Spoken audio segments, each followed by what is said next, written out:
Hello and welcome back to the Blue Tinted Glasses YouTube channel. Today it is episode 2 of Rival Check-In, Relegation Rival Check-In, I should call it. That was my thinking behind it. Last week, Wolfie from Forest Fan TV got very offended that I called them a relegation rival. Today I'm joined by Martin. Martin, I think you probably accept you are a relegation rival.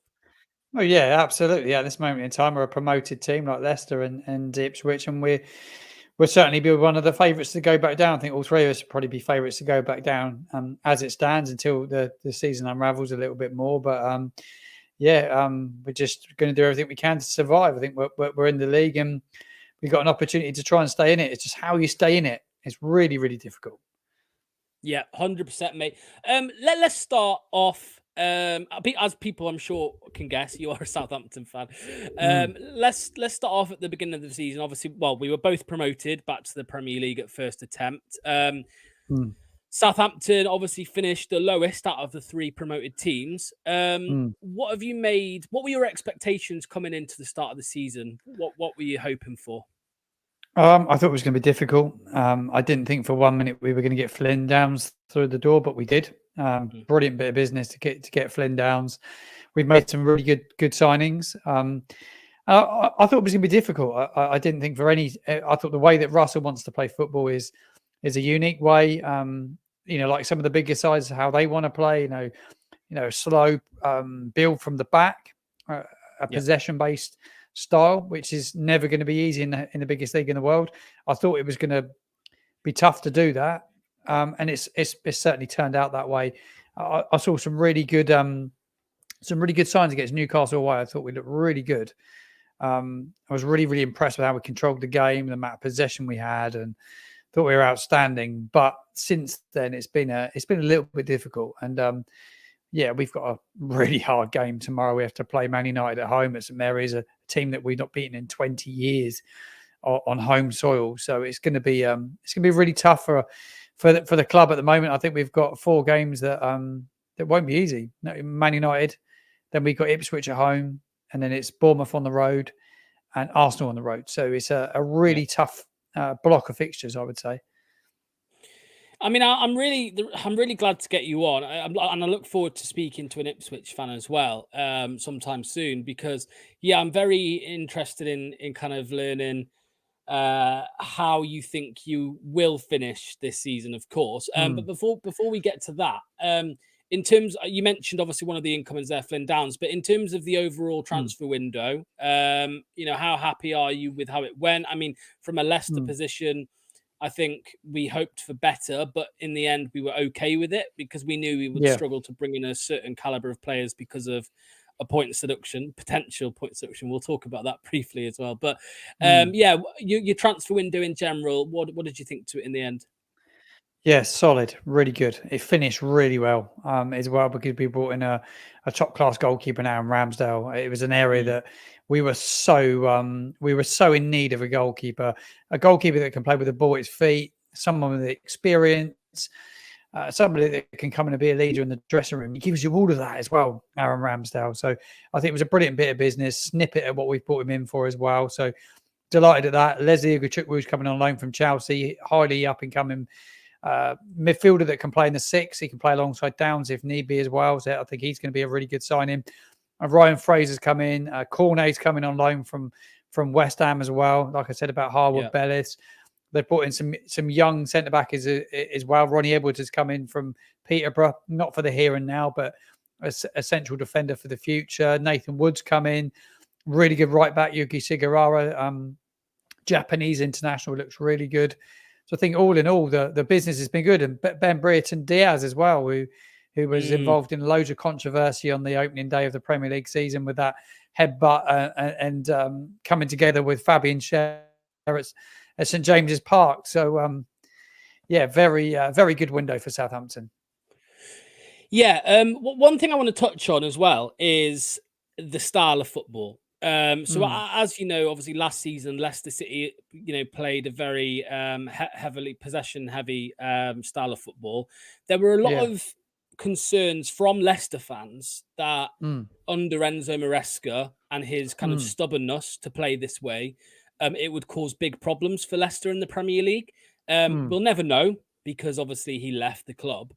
But do you have any concerns about that as a Southampton fan? I mean, I was watching the overlap the other day and I saw Gary, I think it was Paul Scholes said that it might have been Carragher. I can't remember who said it exactly, but they said that, Southampton will do the same and they'll probably go down just trying to play out from the back, stubbornness. What do you make to that noise about the style for a team of Southampton's kind of quality, not being one of the top 10 clubs, for example? Yeah, it's funny. I was on that overlap as well, and I kind of defended Russell at the start of the conversation. They said to me, "Did I feel that he would change his style, or do we think we're going to be looking at a Burnley-like situation?" And I still feel that Russell will adapt. I think his principles will always remain the same, but I think he will adapt. I think in the opening 3 games, we've been caught out by a couple of really bad errors. We've totally controlled games, but real lapses in concentration from trying to play out from the back. It's sometimes it's a case of doing it with a bit of pace and a bit of purpose. I think in a lot of the games that we've played in, we've just been maybe a little bit nervous because of the occasion, because we're back in the Premier League. And everything's under a microscope, isn't it? Get back to the Premier League. It's not like a Championship. Not only is it under a microscope in terms of the media and everybody watching it, you've got Sky Sports analysing it, TNT, all these people, they analyse everything that everybody does.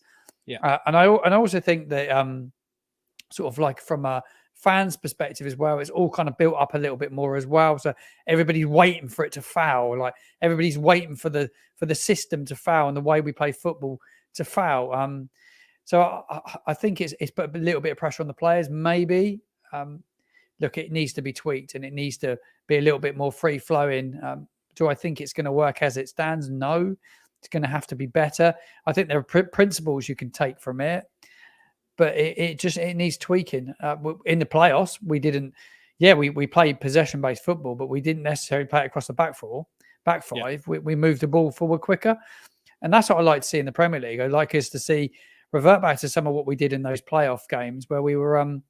Where he definitely changed his style and he had a different approach to it. So, I think the principles always remain the same. Whether their work remains to be seen. Burnley's manager, they all keep saying the same thing. They continue to do it. He didn't change. He was very stubborn about it. They got relegated, and he goes on and gets a massive managerial job, Vincent Kompany. So I think every Southampton fan will be wary of it for sure. I was going to say, mate, do you see Russell Martin getting poached by Borussia Dortmund or something like that if you get relegated? I think he's going to. I think he will get a big job. I think he'll end up at Brighton eventually. I think they obviously like him. Look, I've spoken to people in the game. And I put it out there, and I spoke to a lot of people. Man City really like him. They really like him as a young manager. They like his principles and the way he wants to play football. He's admired by quite a lot of clubs. I think he'll end up at a big club eventually. I think he's got potential. He listened to Simon Jordan on TalkSport. They absolutely rave about him. Is it Darren McAndrew that goes on there with them from Peterborough United?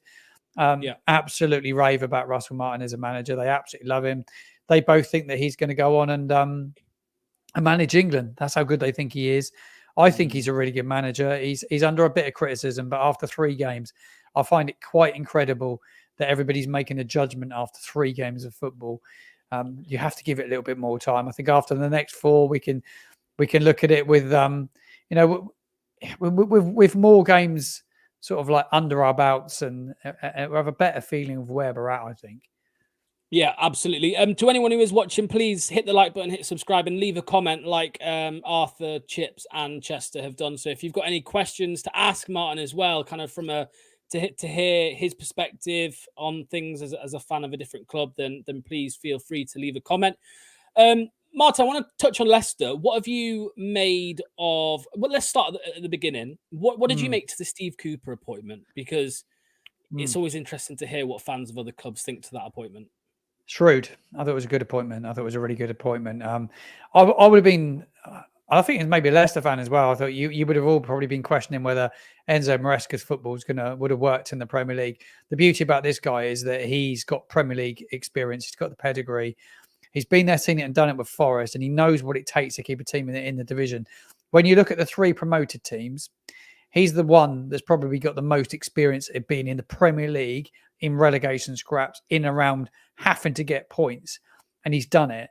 I think he's done a really good job at Nottingham Forest. A little bit harshly treated there, in my opinion. They liked him there.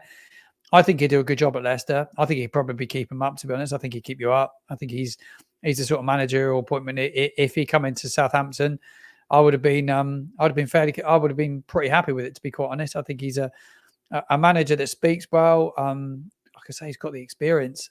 I would, if I was a Leicester fan, I'd have been chuffed with it. I know there was loads of names being thrown around at the time, and it might look a little bit underwhelming. But you know what? When it comes to getting points on the board and making his team hard to beat, I think he'd do it. Well, like I said, it's good to get other opinions. I mean, I'm very much not a fan of Steve Cooper, and I very, I wasn't happy with the appointment. But the one argument I do get from other Leicester fans, and I think it's a valid argument that they make, is that, well, who else was there? Because we were trying to get Graham Potter. We've done that 2 or 3 times now. We've tried to get Graham Potter, and it's just always seems to be a hard work. Carlos Corberán was an option. I would have preferred that one. That was my choice personally. I think he's a brilliant young manager. Brilliant manager. Sure. Really good. Yeah. Really good. 100%. 100%. I think he is a great manager. I think he will manage in the Premier League in the next kind of probably 2 years. Definitely. Whether it's with West Brom or not, who knows? Who knows on that one? But I just haven't been that impressed with him so far. I've been very impressed in the games. Have you watched any of the Leicester games? I'm guessing the Tottenham one on the Monday. I've seen the Tottenham game. Yeah, I thought they were good second half. I didn't think they were really in the game the first half, but I thought the second half, you've got the likes of Vardy. They spoke about it on the overlap actually. And there's a big thing to be said of a team that's been promoted, and they know they're a Premier League club. Do you know what I mean? It's like that the fans feel it. I think clubs going there feel it. And it was certainly one of those games, wasn't it? That I think any other the promoted clubs could have potentially lost that game. But Vardy's been there, seen it, and done it as well, hasn't he? And I did watch it. I've not watched all the other games, though. I'll be totally honest. I've just seen the highlights here and there. Yeah, I mean, maybe I am being harsh on Steve Cooper, but I just feel like in all 3 games, they've been very close games. We've gone with the same game plan in pretty much all of them, which has been kind of to try and stay in the game for as long as possible. And then if we're within a goal or 2, try and score one, try and equalize, try and get a win or whatever. I feel like every game so far, when we have actually attacked teams, when we've gone at teams, we've looked very good and we have caused big problems. And I think a lot of the Leicester fans are just a bit frustrated that we haven't actually attacked teams sooner in games because, I mean, I know you said you haven't watched it. We caused Villa a hell of a lot of trouble at the King Power last time out. But again, it was too late. We waited until we started with 3. I know you speak to Jack. I don't know if Jack mentioned it, but we started with a midfield of Oliver Skipp, Harry Winks, and Wilfred Ndidi, which there is just zero creativity in there, in my opinion. Yeah. And it wasn't until minute 70 at 2-0 down that we made those attacking changes. And for me, that isn't good enough at home. I don't care if it's Champions League Villa. Yeah. It's not good enough at home to kind of play with that midfield. No creativity, no real bite in attack for 70 minutes. But there we go. Just a comment here. I'll get a couple comments. Jack is here. So even to you, Jack, mate. I hope you're doing well. One comment here, Martin, is Arthur says, I think all the promoted teams will stay up this season, or at least 2, with us being the weakest. What do you guys think? In my opinion, we are all much better than Wolves and Everton, maybe someone else too. Everton haven't started well, have they, Martin? They're ones for us, Leicester, Southampton, and Ipswich to look at as someone who could fall in below us. But what do you make to Wolves? Do you think Wolves are going to be a relegation? I think they struggle. Yeah, I said it at the start of the season. I thought it was going to be a difficult window, not loads of money to spend. I think it may be a difficult situation at the moment, maybe financially. But I think they're a side that, from the opening games that you've seen, certainly the Chelsea defeat, they actually capitulated. They were dreadful for long periods of that game. Chelsea totally played them off the park. Ripped them to shreds. So I think it'd be interesting to see how they unravel. I think that the teams that got promoted. Southampton, Leicester, Ipswich. It's going to be tough for us, no doubt about it. But Everton will be there, that's for sure. I think Everton are struggling. They're struggling to score goals. They've dodged relegation last couple of seasons, haven't they? Points deduction last year as well. Moving to a new ground at the end of the season, there's a lot of pressure to stay in the division because you don't want to get relegated and end up in that new stadium, which would be terrible for them. So I think it's going to be a tough season for both those clubs, and it's who else can be worse than the three that come up. I think at least one of the teams that got promoted will go down. There's probably no doubt about it. I think a lot of people think that Ipswich will be the team that stays up, and they'll be the ones that be the most comfortable. But as the season drags and it gets longer and it gets deeper, and it's whether you can keep doing it week in, week out. They've had a really tough start, haven't they? When you look at their fixtures, to play Liverpool and City in their opening three was always going to be a big ask. I thought they looked good against Fulham. I've seen the 30-minute highlights of that game. I thought they looked good against Fulham from what I saw. Causing them a few problems. But they got a really tough fixture tomorrow. They've got to go down to Brighton and Hove Albion, which is a tough place to go and play, as Man United found out before the international break. Yeah, absolutely, mate. I get what you're saying on Ipswich, though. I think I don't know if it's a novelty. I don't want to be harsh to Ipswich, but I think people are talking up their chances maybe because of the whole back-to-back promotions, and they're very much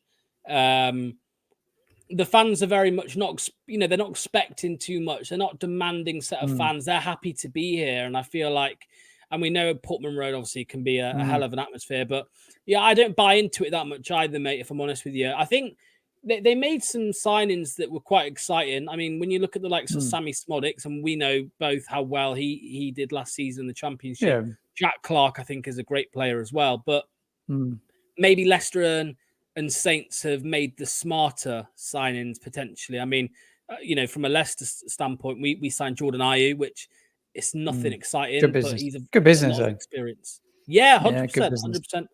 Oliver Skipp, that one split the fan base a little bit because of the price we paid, 20 million rising to 25. But I think that's a good signing. I think he's a great player. I know he tore it up for Norwich in the Championship a couple of years ago, and he hasn't really done anything crazy since then. But he's been relied on as a squad player at Spurs, and I think he just wanted to get out and actually play some first team minutes. So I'm more than happy with that one. Odsonne Edouard, what do you make to that one, mate? On the final day, the deadline day, we signed him as a backup, if you like, to Jamie Vardy. What do you think to that signing? Well, they definitely needed backup, didn't they? Because it's going to be a massive ask for him to stay fit all season and lead the line all season. Yeah. I don't think it's a terrible signing by any stretch of the imagination. I think he'd be fine, and that's just what you need. You've still got Tom Cannon. He's still with you, isn't he? He's gone on loan to Stoke. Yeah, he's gone on loan. Yeah, I quite like Tom Cannon. He was heavily linked with us before he went to you, and I heard some really good things about him from people at Everton. They said it was absolutely outstanding. But yeah, you need bodies in the door, don't you? Really, and somewhere I think everybody struggled to find somebody that can lead the line. There's not loads of strikers around. Southampton found it really difficult. I didn't mention we signed Cameron Archer actually from Aston Villa late in the window, but it's really hard to find experienced forwards, isn't it? There's not loads in the market. Amanda Brozier he's linked with pretty much everybody that ended up at Everton, but it wasn't loads in the market. So yeah, it's just it's a difficult one. It remains to be seen how he does, but it's good backup to the main man, Jamie Vardy, for sure. Yeah, it's a weird one, the whole Edouard thing. So we were linked with like Brozier and Datro Fofana all summer long. And in a way, I'm actually glad that we've ended up with Edouard, because he's one that the club know well, because we were scouting him and trying to sign him for years. And then he went to Palace. He's not had a great time at Palace. He scored some goals, of course, but he's not reached the levels he did at Celtic. But yeah, I think it's a good sign. I think he actually starts over Jamie Vardy next week. He can't play this weekend because obviously Palace is his parent club, but I think he starts for sure. So what do you want to see from Southampton now, mate? What does Southampton need to do to try and survive, to stay up this season? I'm going to do quite a bit from what I've seen in the opening games. I think first and foremost, need to cut out the errors that they're making in defence. They need to move the ball quicker from front to back. They need to transition quicker. But I think it becomes about personnel now. he's shown a massive amount of loyalty to people that got us promoted, and I think that's really admirable to do that. But it's a results driven business now, and he needs to start bringing it. They've backed him, Sport Republic, massive credit to them. But he now needs to start bringing these bodies in. He felt that he maybe rushed a few in last season that were signed late in the window, and he didn't want to do the same again this year. So there's no doubt that he'll make big changes tomorrow, and I think that comes in midfield. Adam Lallana, I didn't mention him. He's come back to the football club. He's probably someone that starts tomorrow because you need experience, you need leaders, you need people that are comfortable to want to go and get the ball in midfield and in turn get it on the half turn and start to open up teams. Something that we've not done in the 3 games really, other than for periods of time at Newcastle. And he needs to play with an out-and-out 9. We've not played with a striker this season at all. We've been playing false 9s. We're playing a system that we used in a playoff final. It worked really well, keeping things tight in a playoff. It makes you a bit more compact, but we need to be more expansive if we're going to try and win games of football. And that's what he needs to do now. He needs to find a way to create chances and start winning games. And that is going to be personnel. And one of those is a young man who's 18 years old. Many of you won't have heard of him, but a lad called Tyler Dibbling. He is absolutely one to watch right now because he is an incredible young talent that's come through our academy. He's going to go and play for England. There's no doubt about it. He's playing for the under 19s at the moment, but he is a magnificent footballer. He looks a bit like Jack Grealish. He runs with his socks around his ankles, pretty much the tiniest shin pads you could possibly put in your socks. And he drops the shoulder. He goes past people. He's fearless. He may just get thrown in tomorrow, but he will score a Premier League goal in the next 4 without any question. He's that good. Nice, mate. Nice. Yeah. Just quickly, touching on Russell Martin again, because again, this is something I always find interesting. What is the kind of reception in the fan base at the minute? What, is it split, or are they all, is majority in favour of him? When I say, I'm not saying they want him gone, but I'm saying, are there big doubts as a fan base overall over him, or in the Premier League for you this year, or is the majority all in favour? Small group. Like, I'm a massive supporter of Russell Martin. I have been since he came in. Look, I had a little bit of a wobble actually last year after the 4 games that we got beaten. I thought, do you know what? We looked like a team that lacked a bit of direction. He was trying to change a lot. But do you know what? Credit to him. He turned it. We had that horrific start last season in the Championship. Then we went 25 games unbeaten. Yes, his team conceded a lot of goals. I like him. I like his style of football. I think he's a great man manager. He gets an arm around players. I like, if I was a professional footballer or any footballer playing at any level, I want to play for him because he's the sort of guy that would make you feel $1 million. And that's what he did to get Aaron Ramsdale in the door. He's a really good man manager. I'll tell you what, I so hope it works out for him because he deserves it. Because actually, a lot of people call him arrogant and they call him stubborn. But you know what? I like the fact he wants to stick by his principles. He's brought back a lot at our football club that we were lacking, a connection between the fan base and the club. He's interacted with people and he's brought a broken club together. And it's been quickly forgotten about by a small minority of people. I think we need to give him a little bit more time. It's 3 games in. Let's judge him in a month or so's time, how he's doing in the Premier League, and whether it's going to work or it's not going to work. But I hope it works out for him because I really like him. Yes, mate. Let's end on this one. Your prediction for the bottom 3, the relegation, the 3 teams relegated. If you were a betting man and you had to put some money on, what would you say? I think it's really tough, but I want to back my team to stay up. I want to back your team to stay up because I've come onto your show. I do like Leicester actually as a club. I've got a little bit of a soft spot for, you have a club that you go to. I like a lot of your fans because I know a lot of your fans. Spend a lot of time chatting to one of them. Do you know what? I fancy Leicester and Saints to sneak it. I think Wolves and Everton will definitely go down. I think their go is whether Ipswich can avoid it. I hope that they can, and all 3 of us stay up. It's just who else goes with them if it's obviously not one of us. I don't think Forest to go down because I watched them play their way. I thought they were quite good. I'll say Ipswich for now. I'll get ripped by the Ipswich fans now. Yeah, Ipswich, Everton, and Wolves. You reckon? Yeah. I think you are right. I mean, maybe it is the reason it's so hard is because we're 3 games in. Of course, you've got to factor that. It's too early to be having these conversations, but I would probably agree with you on. No, I don't know. On Everton, yeah, I'd probably say Everton are going to go down. I think Wolves will stay up. I think they've just got a little bit too much experience to go Mm, down. I think Wolves will go down. Everton just look like a car crash. That's why I'm saying they'll go down. mm, I am unfortunately going to say Southampton, Martin, but mm, only because I think Leicester will survive on the basis. This might sound harsh that we sacked Steve Cooper midway through the season, mm. but if we You think stick with he Steve, go? yeah, I think he will go, mate. Yeah, Do I you think just if he can't. stays in, do you think if he's your manager for the season, do you think you'll get relegated if he remains the manager? Is that your gut Yeah, feeling? yeah, I think that's my gut feeling. Yeah, I think. And the last time I said that, mate, was the year we went down. Actually, I said if we're stuck with Rodgers for the majority of the season, we'll get relegated. And they did stick with But him for the majority of it, didn't they? Yeah. we did, yeah, and we did get relegated. So yeah, I'm going to say Ipswich, Everton, Saints. Unfortunately, Mm. but I Be think it'll interesting be. to see. But it'll be much. It'll be a bigger fight, I think, compared to last season. I know Luton were close in the end, but I mean Sheffield Yeah. United and Burnley were just I think Sheffield United were pathetic. a lot can be learnt from the relegation sides last year. I think certainly Burnley.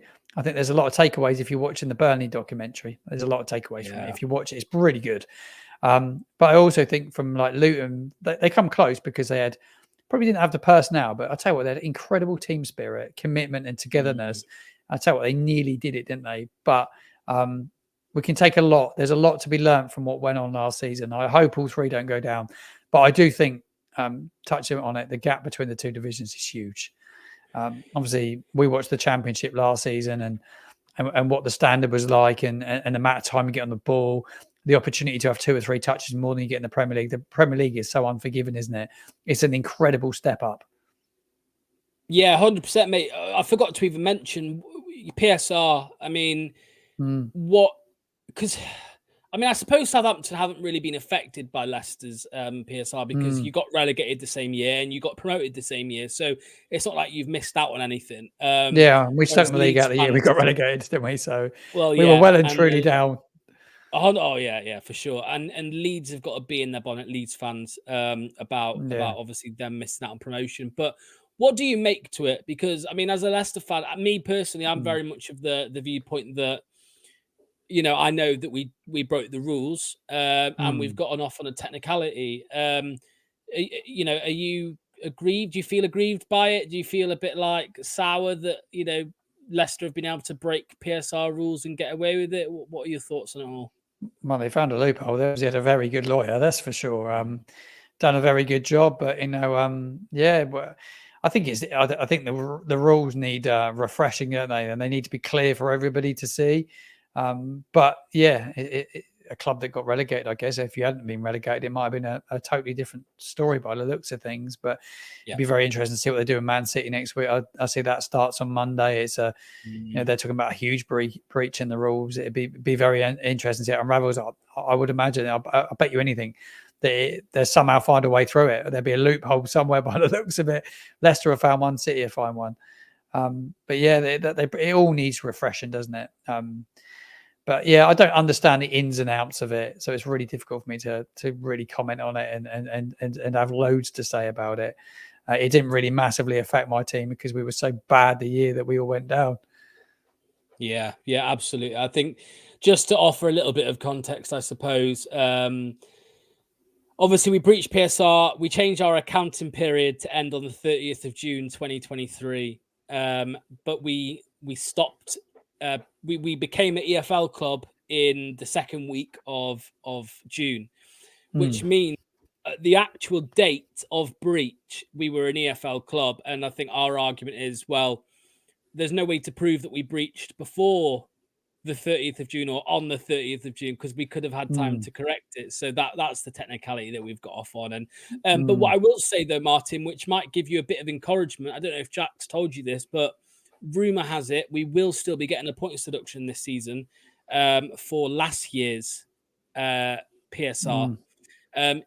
We were expected to have passed it because of the sale of Enzo Maresca, the compensation, and also Kiernan Dewsbury Hall, but there are some rumours that we may have still failed or breached PSR. So we could be looking at a small one, 4 points, something like that. But still, Yeah. that will help everybody out at the bottom of No, the yeah, table. yeah. Any team like I think Southampton and everyone else were banking on Leicester being the team below us because they're going to get this points deduction. I always had a feeling that it wouldn't happen.